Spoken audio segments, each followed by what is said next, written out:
Hello students, welcome back to legal next. मैं हूं advocate Laiba Khan. जैसे कि बहुत सारे लोगों का मुझसे सवाल रहता है, बहुत सारे पेरेंट्स का, बहुत सारे स्टूडेंट्स का मुझसे सवाल रहता है कि मैम, क्या एक प्राइवेट कॉलेज से लॉ नहीं कर सकते? अगर क्लैट ना करके क्लैट की हम तैयारी करें और नहीं हुआ, प्रोबेबिलिटी ये भी है कि सिलेक्शन हो भी सकता है और नहीं भी हो सकता है। और ये कहीं ना कहीं हर इंसान को पता है, हर कैंडिडेट को पता है। आप चाहे क्लैट का एग्ज़ाम दो या किसी भी चीज़ का आप एग्ज़ाम दो, कोई कॉम्पिटेटिव एग्ज़ाम दो, तो सबका सिलेक्शन नहीं हो सकता है क्योंकि सीट्स लिमिटेड है, नंबर ऑफ कैंडिडेट्स ज़्यादा है in comparison to the seats. तो ऑब्वियसली ये सबको पता है, कहीं ना कहीं मेंटली सब प्रिपेयर्ड हैं कि सबका सिलेक्शन नहीं हो सकता। उसमें बहुत से ऐसे लोग भी होंगे, ऐसा नहीं कि उनमें कैलिबर नहीं, कैपेबिलिटी नहीं है, स्टिल वो सेलेक्ट नहीं होंगे। There is probability everybody can not get into NLU, right? क्योंकि सीट्स लिमिटेड है और कैंडिडेट्स ज़्यादा हैं, एप्लीकेशन फॉर्म्स ज़्यादा हैं, बट सीट्स जो हैं आपकी वही हैं, वो तो नहीं बढ़ सकती, है ना? तो उनका जो सवाल रहता है कि अगर प्राइवेट कॉलेज से कर लें, हम प्रिपरेशन ही ना करें, तो उनके लिए मेरा जवाब जो है, मेरा आंसर जो है, वो इस वीडियो में मैं लेके आई हूँ। ये वीडियो ही उन सब के लिए जिन्हें कन्फ्यूजन होता है, जिनके मन में ये डाउट रहता है कि मैं शायद ना कर पाऊँ क्लैट, या मैं क्लैट में इतना पैसा इन्वेस्ट करूँ, इतनी महंगी फ़ीस दूँ, कोचिंग की फ़ीस दूँ, या सेल्फ स्टडीज़ में पढ़ूँ, इतना टाइम कंज्यूम हो, इट्स बेटर मैं प्राइवेट कॉलेज में एडमिशन ले लूँ या कोई नॉर्मल कॉलेज में एडमिशन ले लूँ। तो उन सब के लिए मैं इस वीडियो के थ्रू, इस वीडियो के माध्यम से उन्हें समझाना चाहूँगी। उनका जो ये सेल्फ डाउट है, प्लस ये जो डाउट है, ये जो कन्फ्यूजन है, मन की जो ये मंशा है, वो क्लियर करना चाहूँगी, उसे दूर करना चाहूँगी कि क्यों आखिर क्लैट ज़रूरी है। अगर मैं यही रिकमेंड करूँगी, यही सजेस्ट करूँगी हर उस इंसान को, हर उस स्टूडेंट को, हर उस कैंडिडेट को जो लॉ करना चाहता है, अगर आप लॉ परस्यू करना चाहते हो तो please go for the CLAT examination. क्यों? उस क्यों का जवाब मैं देने वाली हूँ आज आपको इस वीडियो में। अब ऐसे ही तो नहीं, क्लैट का इतना हाइप है, क्लैट क्यों बहुत से लोग चाहते हैं कि मेरा क्लैट में सिलेक्शन हो जाए, कोई तो वजह होगी ना, कुछ तो खास बनाता होगा आपके एनालिस्ट को, क्लैट को, रेदर देन अलग अदर कॉलेजेस। कुछ तो यूनिक होगा ना, कुछ तो अलग होगा, इसीलिए जाना है। अगर सही सेम होता तो फिर जाना ही क्यों होता? क्लैट क्यों देना होता? 4,000 फीस क्यों क्लैट के फॉर्म की भरनी होती?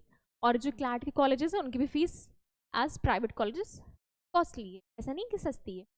तो फिर क्लैट क्यों करना है, एनएलयू क्यों जाना है, जब एनएलयू भी महंगा ही है as compare to private college. Private colleges भी महंगे हैं और उसकी फ़ीस भी महंगी एनएलयूज़ की। तो फिर हम क्लैट क्यों क्लियर करें, इतनी मेहनत क्यों करें?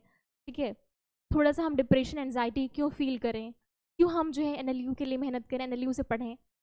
ये सारे मन में आपके सवाल आते होंगे, है ना? तो कोई बात नहीं, सवाल ही तो हैं, बट उन सवाल का जवाब मिलना बहुत ज़रूरी होता है। Through out my journey till now, through out my law school, I had so many questions जिनका जवाब देने के लिए कोई नहीं। तो मेरे सवालों के जवाब तो नहीं मिल सके, बट आप, क्योंकि मेरी जर्नी, मैं भी लॉ ग्रेजुएट हूँ, मास्टर्स मैंने किया है, तो मैं जो आपके सवाल हैं, जो आपको कन्फ्यूजन्स होती हैं स्टेप बाय स्टेप, हर एक मोड़ पे, पता है ऐसा नहीं कि आपकी जो कन्फ्यूजन है कभी नहीं होगा, हर एक मोड पे होगा। आपका जब लॉ कंप्लीट हो जाएगा देन आप सोचोगे एलएलएम करना चाहिए या नहीं, एलएलएम करूँ या ना करूँ।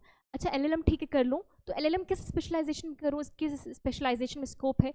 हर बार हर स्टेप में कोई भी प्रोफेशन हो, तरह तरह के सवाल, तरह तरह के कन्फ्यूजन्स आपके मन में आती रहेंगी, और उसी कन्फ्यूजन्स को दूर करने की कोशिश करूँगी। तो मैं आपको बताऊँगी, नलियो उड़ीसा का या उड़ीसा कहें, प्लेसमेंट हुआ नेशनल लॉ यूनिवर्सिटी का, सिर्फ एक यूनिवर्सिटी की लिस्ट है, बाकी भी मैं आपको यूनिवर्सिटीज़ जो हैं आपकी एनएलयूज़, उनकी भी लिस्ट के बारे में बताऊंगी, प्लेसमेंट डिटेल्स आपको बताऊंगी कि किस ईयर में कितना प्लेसमेंट हुआ है, कितने बच्चों का, out of how much candidates, और क्या रेंज रही उनके पैकेज की, सैलरी पैकेज, एलपीए उनका कितना है, क्या हाईएस्ट गया है किस ईयर को, क्या लोएस्ट गया है, कितना लोएस्ट गया है।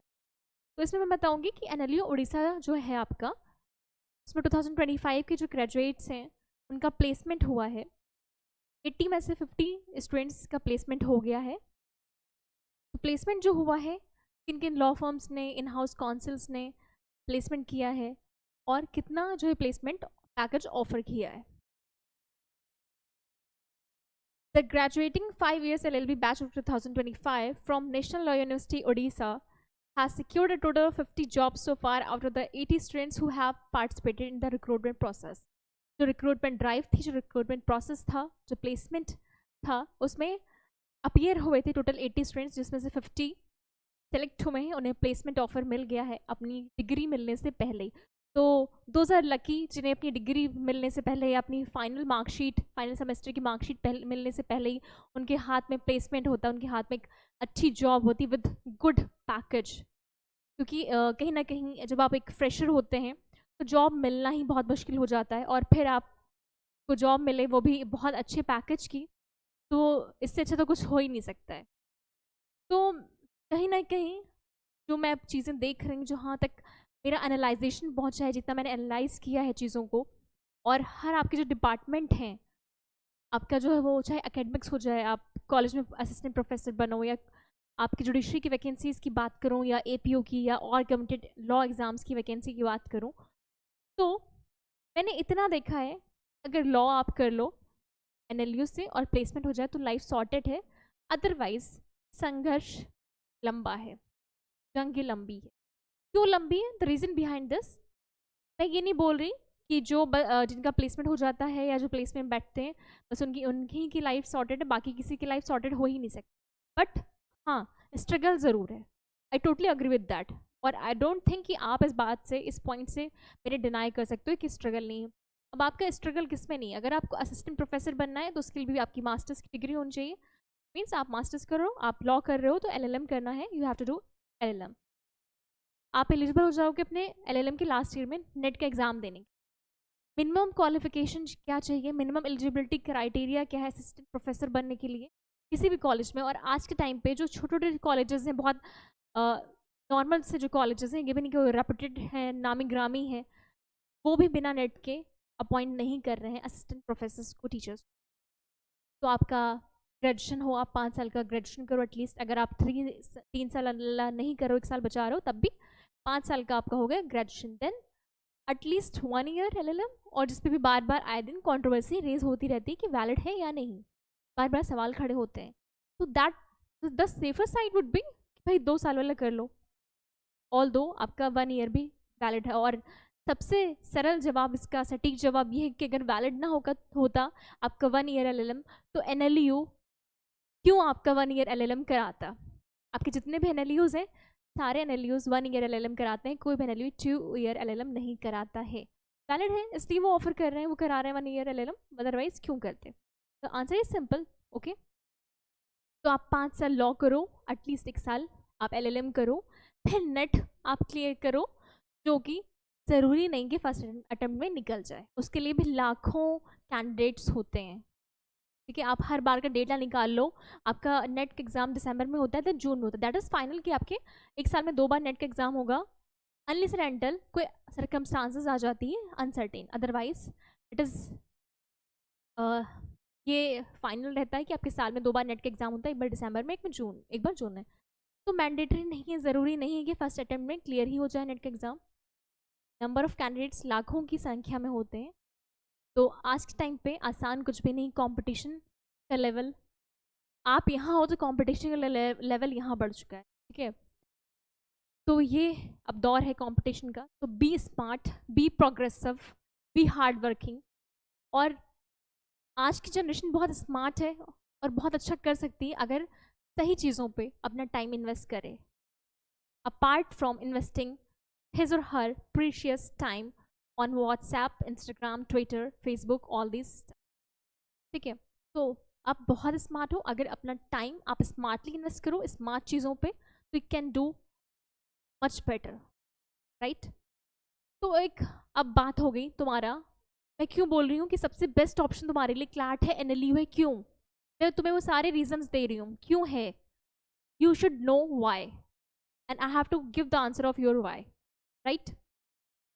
अगर तुम्हें प्रोफेसर भी बनना है, मतलब बनो, अगर नहीं बनोगे तो जो NLU में जा रहे हैं उन्हें भी प्रोफेसर्स पढ़ाते हैं, ठीक है। तो हमारा देश है, कोई भी देश बिना प्रोफेसर्स के, बिना टीचर्स के, फैकल्टीज़ के नहीं चल सकता। लेकिन मेरा क्या काम है कि मैं हर प्रोफेशन का, जो आपके जितने भी करियर्स हैं लॉ को लेके, मैं सबकी प्रॉज एंड कॉन्स सब कुछ बताऊँ। राइट। आपको जैसे मुझे पहले लगता था कि भाई ठीक है LLM कर लो, तो छोटे कॉलेजेस तो ले लेते होंगे टीचर्स, नहीं, नेट मिनिमम क्राइटेरिया।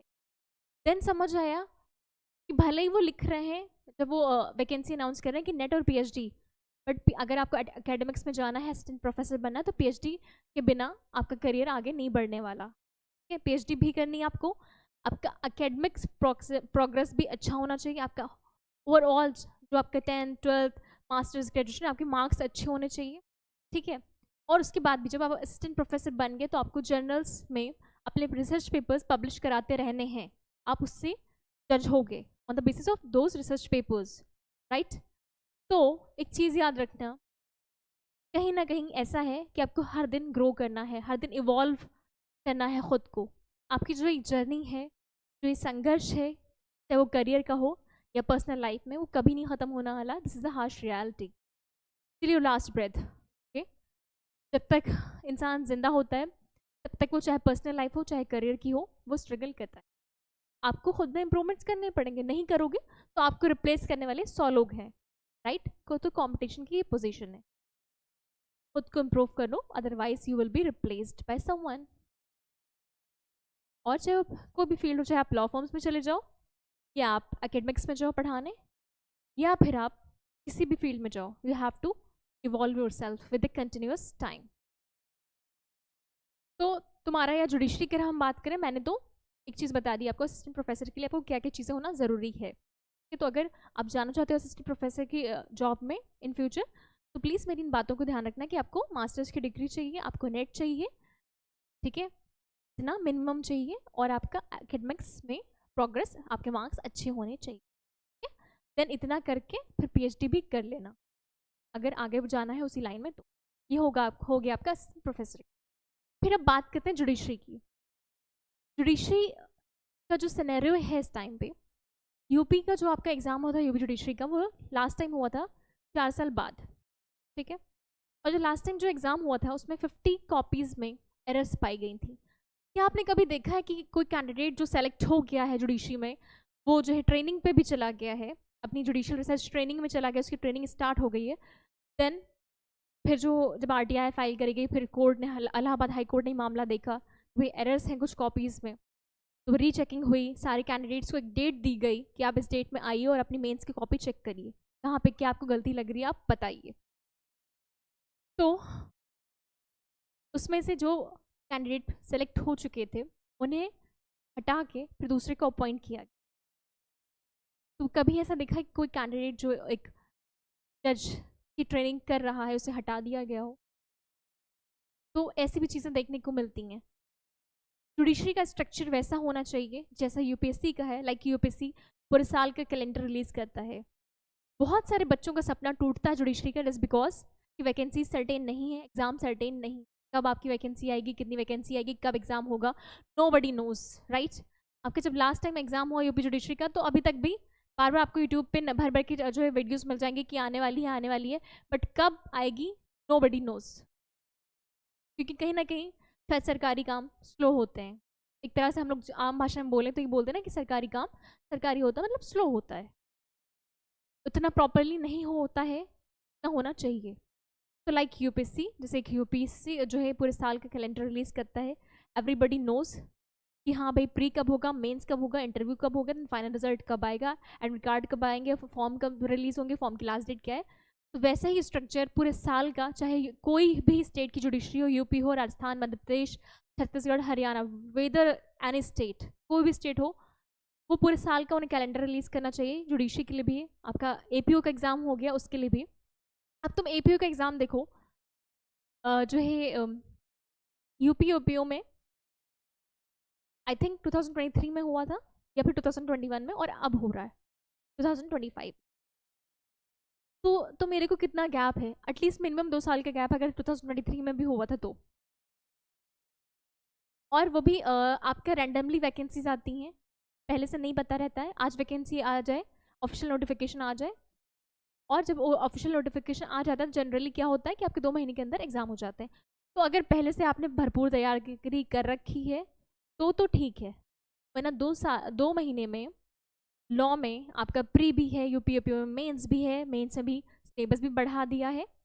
तो क्या 2 महीने में प्रिपरेशन पॉसिबल है या नहीं? ठीक है, तो मैं हर चीज़ की डार्क रियलिटी, डार्क साइड आपको बता रही हूँ, which you should know when it becomes too late, you should know earlier. कि मुझे चीज़ें लेट पता चली क्योंकि मुझे कोई गाइड करने के लिए नहीं था, बट मैं हूँ आपको गाइड करें। और still you have any confusions, any doubts, any questions regarding any profession, like हो गया आपका जुडिशरी हो गया, एपीयू का एग्जाम हो गया, या फिर लॉ फर्म्स हो गए, या आपका जो है कोई भी प्रोफेशन है, you can contact me, you can drop your comments in the comment box and surely I will answer your all questions, your all queries. तो इसमें मैं बताऊँ किसमें जो है प्लेसमेंट हुआ है, कितने बच्चों का हुआ है और कितना पैकेज अलॉट हुआ है उन्हें, क्यों है क्लैट ज़रूरी।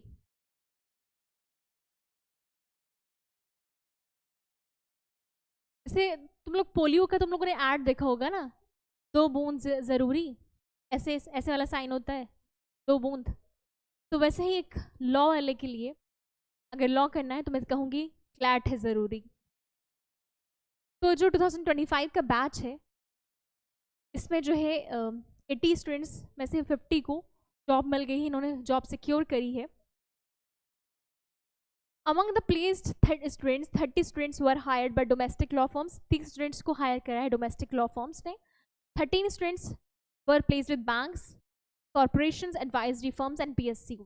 13 students को appoint किया है बैंक ने, corporations ने, advisory firms ने और public sector undertakings. 3 students were placed with policy thinking tanks and 2 students received fellowships. ठीक है, तो ये सारी लिस्ट इन्होंने बता रखी है। तो मिनिमम प्लेसमेंट क्या था? 14.33 lakhs, which means per month salary कितनी होगी?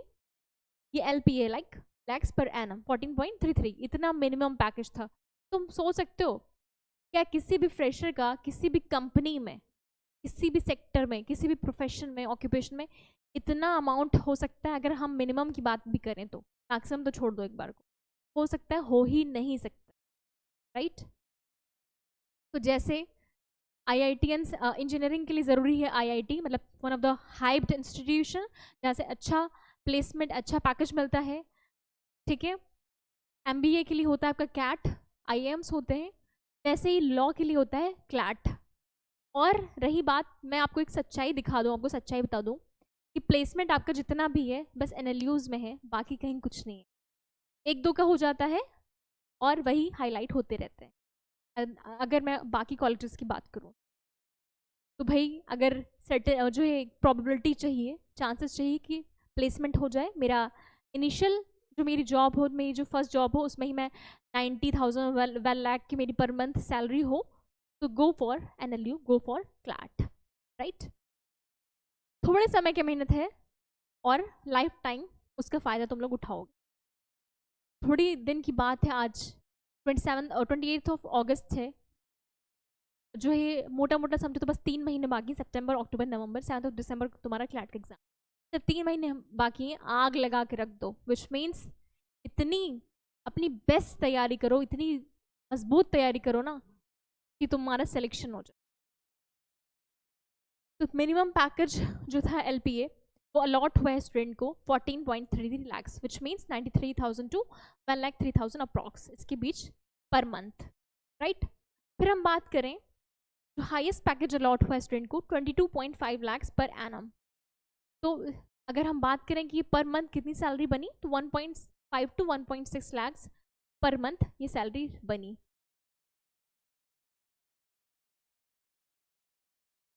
तो अपॉइंटमेंट किसने किया है? लॉ फर्म्स ने, जैसे कि Shardul Amarchand Mangaldas, Argus partners, Cyril Amar Das Mangaldas हो गए आपके, और जो है लुत्रा एंड लुत्रा, खेतान, ट्राइलेगल, ये सारे लॉ फर्म्स थे, इन्होंने अपॉइंट किया है, इन्होंने प्लेसमेंट ऑफर किया है।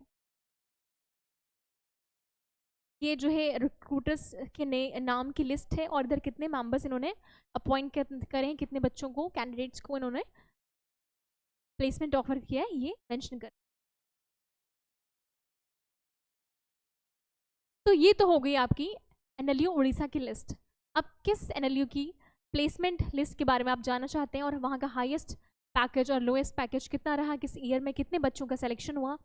अगर आप चाहते हैं कि मैं इस पर वीडियो बनाऊँ, किस एनएलयू की वीडियो बनाऊँ, तो please let me know in the comment box. I hope जो आपका सवाल है, जो बहुत सारे पेरेंट्स और कैंडिडेट्स स्टूडेंट्स का सवाल रहता है कि अगर एनएलयू से लॉ करके ना, अगर क्लैट ना करके हम एक प्राइवेट कॉलेज से लॉ कर लें तो क्या कोई फ़र्क पड़ता है, उस सवाल का जवाब आई थिंक, आई होप, मैं आशा करती हूँ कि आपको अपने उस सवाल का जवाब इस वीडियो में मिल गया होगा। Thank you so much. A bright future ahead, good luck.